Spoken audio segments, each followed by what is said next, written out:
Respon pro kontra terjadi di publik usai Rocky Gerung dengan lantang mengatakan bahwa presiden kita agak kasar dan sangat kasar karena memang itulah yang disampaikan oleh mulut seorang profesor dan ahli dari segala ahli filsafat. Dan rekan-rekan, sebelum kita lanjut membahasnya lebih dalam, bagaimana menurut rekan-rekan? Apakah ini pantas dikatakan oleh seorang yang berlabel profesor atau justru ini sangat tidak bermoral dan krisis adab? Rekan-rekanku sekalian, pada saat ini memang Rocky Gerung menjadi sorotan karena argumen dan statement-statementnya yang sangat tajam, bahkan cenderung sangat kasar. Dan kita sangat memaklumi bagaimana di negara demokrasi seperti Indonesia ini, mengkritik dan dikritik sangat-sangat wajar. Perlu saya ulangi, sangat-sangat wajar. Namun, pertanyaannya, apakah ada batasan di tengah kritikan tersebut? Itu kembali lagi kepada budaya yang ada di negara tersebut. Kita inikan dulu, kita cocokkan dulu dengan apa yang ada di Indonesia. Di Indonesia, moral dan etika sangat dijunjung tinggi. Bahkan semua kalangan memang tahu hal dasar tersebut. Namun, ketika ada seorang pengkritik yang mengatakan bahwa presiden tolol dan bajingan, apakah ini pantas? Ini adalah tindakan yang sangat-sangat tidak pantas, di mana seorang pemimpin yang ingin membawa Indonesia ke arah yang lebih baik, yang ingin memberantas hama korupsi di negara ini, justru dikata-katain dan dihina terus-menerus. Ini ada apa? Apakah konspirasi yang mengatakan bahwa mereka ini sebenarnya dibayar oleh sekumpulan pihak yang memang tidak pro dan tidak suka dengan pemerintah, ataukah bagaimana? Dan tentu saja itu hanyalah sebuah konspirasi. Namun, melihat fakta di lapangan, hal tersebut sangat-sangat miris dan dipertontonkan kepada publik. Itulah yang semakin membuat peristiwa ini menyedihkan terjadi di Indonesia. Tersangka. Dan selanjutnya pada pukul kurang lebih 21.15 penyidik langsung memberikan surat perintah penangkapan disertai dengan penetapan sebagai tersangka, dan saat ini menjalani pemeriksaan lebih lanjut sebagai tersangka. Memang ada yang mengatakan saya ini tolol, ada. Nggak apa-apa, ya kan? Ada yang mengatakan saya bajingan yang tolol, ya kan? Tapi saya nggak sebut namanya, kalian sudah tahu loh itu. Nggak apa-apa. Tapi kami paham dan kami mengerti. Dari saudara-saudara, ya, 100 hari pertama kami akan baik. Dalam arti saya berharap ada kesadaran. Saya pernah menyampaikan, seluruh aparat, seluruh institusi, bersihkan dirimu.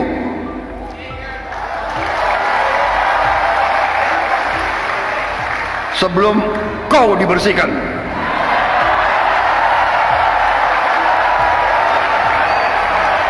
Wartawan bertanya, apakah Rocky Gerung menyebut Prabowo bajingan tolol? Saya bilang iya, kalau bisa dibuktikan bahwa Prabowo ijazah palsu, kalau bisa dibuktikan bahwa Prabowo sedang merancang IKN kedua, kalau Prabowo sedang membuat apa namanya itu SMK jadi 3. Jadi semua itu mesti kita dalam konteks. Pada waktu saya ucapkan bajingan tolol, memang itu hanya diarahkan pada Jokowi, tidak pada orang lain. Jokowi, sahabat Indonesia, pada saat ini kami sedikitnya 40 organ Jokowi sedang melaporkan Rocky Gerung terkait undang-undang ITE bersama tokoh-tokoh relawan kami, diantaranya yaitu Bapak Benny Rahmadi, Memo Ramdhani. Ya Allah, maaf Bang Benny, jarang ngopi bareng ini ya. Sepatah dua katanya Bang Benny. Ya, kita berikan peringatan keras pada Rocky Gerung hari ini, ya, yang saya ingin menyebutnya sebagai bajingan tengik, ya, bajingan sampah, ya. Rocky Gerung adalah orang yang selalu mengaku intelektual, akademisi, bahkan mengaku profesor. bahkan selalu mengedepankan narasi atas nama akal sehat. Padahal yang dia gunakan adalah akal dubur, ya. Sekali lagi, kalau dia mengatakan yang lain dulu, maka saya ingin mengatakan dia dubur. Apa yang dimaksud dengan dubur? Apapun makanan yang masuk ke dalam mulut kita, apapun buku-buku ilmiah, akademik yang dilahap oleh Rocky Gerung, ya, yang baik-baik tentang segala teori, tapi yang keluar selalu kotoran. Bayangkan, tidak ada satu kebaikan pun di mata Rocky Gerung tentang apa yang dilakukan oleh presiden kita. Ya. Tidak ada kebenaran sekecil apapun di mata Rocky Gerung tentang apa yang dikerjakan oleh pemerintah kita. Itu artinya Rocky Gerung tidak mewakili akal sehat, tapi mewakili akal dubur. Akal dubur. Ya mantap. Mari Bang Silvi, sepatah dua kata. Ya, jadi habis ini Mike. Ya, sebentar Bang Mike dulu, mau puji ya. Mari. Bangga Bang, sepatah dua kata biar kita semangat. Semua teman relawan Jokowi ini Bang. Kali ini Rocky kena batunya. Ya. Kali ini Rocky harus masuk penjara. Ya, wah, singkat padat sangat menohok nih. Jadi ya. kita punya semboyan penjarakan Rocky Gerung. Penjarakan Rocky Gerung ya. Satu kata, penjarakan Rocky Gerung. Salam juang relawan Jokowi. Merdeka. Ya, Bang Warson, sepatah dua kata. Saya sepakat dengan sendiri-sendiri. Ya, sepakat. Ya pun, mewakili perempuan. JPKP siap. Siap penjarakan Rocky Gerung. Jangan siap melayani Rocky Gerung, Bun. JPKP siap melayani NKRI. Iya, jangan penjarakan Rocky Gerung. Dari Kibar. Proses hukum yang dari Ya. Mantap. Penjarakan Rocky Gerung. Ya. Rocky Gerung sepintar-pintarnya orang tidak boleh menghina siapapun di Republik ini. Ya, mau dia profesor, doktor, atau yang lebih dari itu kan, sekolah sampai S5, S-teler, ya kan, tidak boleh menghina orang. Coba ibunya atau bapaknya Rocky Gerung dibilang apa tadi? Goblok tolol ya. Tahu nggak? Bajingan ya. Jadi gitu ini. Ini bukan hanya menyangkut kepala negara. Pak Jokowi ini adalah pemimpin dan juga role model, panutan dari bangsa kita, rakyat kita, dari anak-anak muda kita. Dari dunia. Ya. Jadi kembali lagi Gerung, saya belum pernah tahu kamu siapa, manfaatnya kamu untuk Republik ini apa. Tapi kalau Pak Jokowi, manfaatnya buat bangsa ini besar sekali, termasuk dunia. Jadi kembali lagi, halo pecundang Rocky Gerung, kau cari perkara sama kami semua. Kami akan cari kamu, ya. Satu kata Bang, satu kata. Tangkap Rocky Gerung, penjarakan Rocky Gerung, merdeka. Rocky Gerung, kau jangan suka-suka kau aja ngomong. Kami juga bisa suka-suka kami ngomong. Kami cari kau nanti, ya. Kami akan buat laporan polisi dan kami akan minta ke pihak polisian agar segera menangkap kau Rocky Gerung, ya. Kau ini perusak bangsa kau menghina Pak Prabowo. Kami nggak terima, kami garda terdepan, Grip Jaya akan mengawal Pak Prabowo Subianto dan Mas Gibran Raka Buming Raka. Silakan kau mau mengkritik, silakan, itu hak kau, tapi kau jangan menghina dan menggunakan kata-kata yang tidak baik. Ya, kami juga bisa marah sama kau, kami cari kau nanti. Jika pihak polisi tidak segera mencari Rocky Gerung, menangkap Rocky Gerung, memproses hukum Rocky Gerung, jelas ini pidana, jelas ini penghinaan. Ya, kau bilang Pak Prabowo bangsat, kalau kau yang bangsat, Pak Prabowo itu Danjen Kopassus, Jenderal, ya, Menteri Pertahanan, dan sekarang terpilih menjadi presiden. Kau bilang kau yang tolong Rocky Gerung, ya. Kami organisasi Grip Jaya mengecam keras Rocky Gerung, mengutuk keras. Coba cek seluruh presiden yang ada di dunia ini, sekarang ini nggak ada yang sekuat Bapak Prabowo Subianto. Yang jadi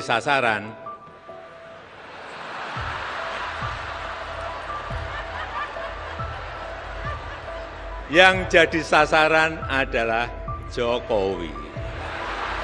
Karena saking kuatnya Bapak Presiden Prabowo Subianto.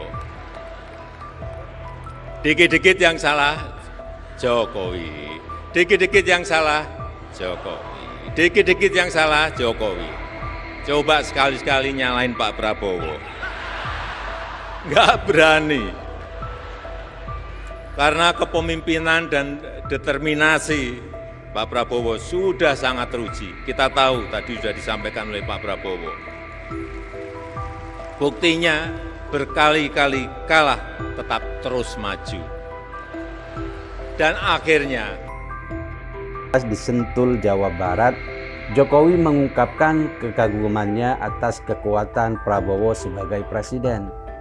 Jokowi menyatakan bahwa kekuatan Prabowo terlihat dari tingkat persetujuan publik yang sangat tinggi terhadap pemerintahannya dalam 100 hari pertama. Menurut Jokowi, pada masa awal pemerintahannya, ia hanya meraih tingkat penerimaan sekitar 62% dan bahkan anjlok menjadi 52% setelah kebijakan kenaikan harga bahan bakar minyak atau BBM. Sebaliknya, Prabowo mendapatkan tingkat persetujuan yang luar biasa tinggi, yakni sekitar 80,9% pada 100 hari pertama pemerintahannya. Ini menunjukkan bahwa setidaknya di awal pemerintahan, Prabowo berhasil mendapatkan kepercayaan yang sangat besar dari masyarakat. Kekuatan kepemimpinan Prabowo juga terlihat dari dukungan yang ia terima di parlemen. Jokowi menekankan bahwa lebih dari 80% anggota DPR mendukung kebijakan-kebijakan Prabowo yang menunjukkan soliditas politik yang sangat kuat. Ini adalah sebuah indikasi bahwa Prabowo mampu menjalin hubungan yang kokoh dengan lembaga legislatif yang sangat penting untuk stabilitas politik dan kelancaran pemerintahan. Sebab pemerintah yang didukung mayoritas oleh parlemen cenderung lebih efektif dalam mewujudkan kebijakan-kebijakannya. Mereka tidak harus menghadapi hambatan besar di parlemen. Di sisi lain, Prabowo Subianto juga memberikan pujian yang tinggi kepada Jokowi. Prabowo menegaskan bahwa keberhasilan yang diraih oleh gerakan politiknya tidak lepas dari dukungan Jokowi dan koalisi Indonesia Maju. Alih-alih menjelaskan prestasi partainya, Prabowo mengarahkan fokusnya kepada Jokowi yang ia sebut sebagai tokoh kunci di balik kepercayaan yang diberikan rakyat kepada pemerintahannya. Prabowo menuturkan, dia berhasil karena didukung oleh Jokowi. Prabowo juga memuji tim koalisi Indonesia Maju untuk kontribusi mereka yang signifikan. Ungkapan yang saling memuji itu menunjukkan penghormatan atas masing-masing pihak. Baik Prabowo maupun Jokowi adalah dua sisi mata uang yang tak terpisahkan. Pujian Jokowi kepada Prabowo sebagai pemimpin yang kuat bukan hanya sekedar ungkapan kekaguman, melainkan juga bisa dilihat sebagai sebuah pesan politis. Jokowi setidaknya ingin mengingatkan dua hal. Pertama, Presiden Indonesia saat ini adalah Prabowo, bukan Jokowi. Kritik dan serangan yang terus dialamatkan pada Jokowi itu salah alamat, karena kebijakan pemerintah saat ini dikeluarkan oleh jajaran pemerintahan Prabowo. Tapi anehnya, orang-orang itu masih saja menyalahkan Jokowi. Padahal masa jabatan Jokowi sebagai presiden sudah berakhir. Rasionalitas dan daya kritis para pembenci itu dipertanyakan. Kalau tidak berani mengkritik Prabowo, jangan menjadikan Jokowi sebagai kambing hitam. Hal yang kedua adalah mengenai hubungan Prabowo dan Jokowi yang sangat kuat. Hubungan itu sulit untuk digoyahkan. Secara tersirat, Jokowi ingin mengingatkan bahwa presiden yang begitu kuat saat ini, yaitu Prabowo Subianto, adalah sekutunya. Jadi, kalau ada yang ingin macam-macam dengan Jokowi, harus siap-siap menghadapi Prabowo selaku sekutu politiknya. Selama ini banyak pembenci Jokowi yang menganggap Prabowo masih bisa dihasut dan dimanfaatkan. Itu karena mereka menduga Prabowo berjarak dari Jokowi. Padahal keduanya telah memiliki hubungan yang sangat kuat dibanding politisi manapun di Indonesia. Maka siapapun yang memiliki niat jahat untuk memisahkan keduanya tak paham situasi tersebut. Pujian Jokowi pada Prabowo juga tidak bisa dilepaskan dari latar belakang sejarah hubungan antara kedua tokoh ini. Dulu, Jokowi dan Prabowo merupakan dua sosok yang saling bersaing ketat. 2 kali Jokowi mengalahkan Prabowo dalam Pilpres. Namun, situasi politik telah berubah. Keduanya kini berada dalam satu gerbong dan saling menguatkan. Oleh sebab itu, para pembenci Jokowi yang ingin menjauhkan Prabowo harus paham sejarah ini. Mereka yang telah melampaui batas persaingan dan mampu saling menghormati, sulit untuk diadu domba. Karena keduanya menyadari di luar persatuan itu adalah keruntuhan. Para pembenci akan menjelma menjadi serigala dan mencabik-cabik keduanya. Saat ini mereka memang tidak mampu melakukan itu karena Jokowi dan Prabowo masih bersatu. Kelompok ini telah menggunakan taktik adu domba untuk memecah belah keduanya. Bahkan juga sering menyerang keluarga Jokowi sedemikian rupa. Tapi semua siasat jahat itu sia-sia. Prabowo adalah sosok yang sangat tahu diri. Ia memahami dengan baik bahwa kemenangannya sebagai presiden tidak lepas dari dukungan besar dari Jokowi. Dia bukan serigala yang bermata putih yang mudah melupakan kebaikan orang lain dan menerkamnya dari belakang. Prabowo tentu tidak akan terjebak dalam upaya untuk memecah belah hubungan baik dengan Jokowi. Apalagi hanya karena provokasi dari pihak luar yang ingin mengambil keuntungan. Ia tidak akan membiarkan dirinya terperangkap dalam taktik adu domba yang sengaja dihembuskan oleh para pembenci Jokowi. Prabowo itu cerdas dan sangat kuat. Kekuatan politik Prabowo tidak hanya terletak pada kemampuan untuk mengelola pemerintahan, tetapi juga pada kebijaksanaannya dalam menjaga hubungan baik dengan berbagai pihak, termasuk dengan Jokowi yang merupakan salah satu faktor kunci kesuksesannya. Tidak mungkin Prabowo melucuti kekuatannya sendiri agar mudah diterkam sekelompok oportunis. Pujian Jokowi terhadap Prabowo sebagai presiden terkuat bisa dianggap sebagai pengakuan atas pencapaian politik yang signifikan dari Prabowo di awal masa jabatannya. Namun, itu juga merupakan sebuah pengingat bahwa Prabowo adalah sekutu politik Jokowi. Mereka yang terus menyerang Jokowi pasti akhirnya akan berhadapan dengan Prabowo. Imajinasi indah para pembenci Jokowi harus segera diakhiri. Untuk 10 tahun ke depan, mereka harus tenggelam dalam kekalahan dan harus gigit jari. Karena soliditas hubungan Prabowo dan Jokowi sudah terjalin dari hati ke hati, bukan hubungan oportunis